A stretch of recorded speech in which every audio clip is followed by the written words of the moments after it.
Friends, welcome to Anvik channel. ഇന്ന് ഞാനൊരു സ്ഥലത്ത് വന്നു. നിങ്ങളെ ഗസ് ചെയ്യണം കേട്ടോ.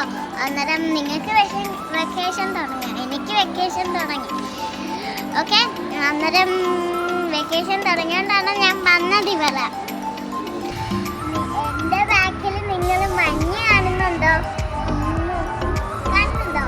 ഇതാണ് ഞങ്ങൾ പോയ വഴി. മരയായിരുന്നു, മൊത്തം ഗ്രീനറി ആയിരുന്നു. പിന്നെ ഉള്ളിൽ കയറാനുള്ള പ്രിപ്പറേഷൻ ഒക്കെ ആയിരുന്നു. Full video coming soon. ഇത്രയൊക്കെ ഉള്ളൂ. Bye bye.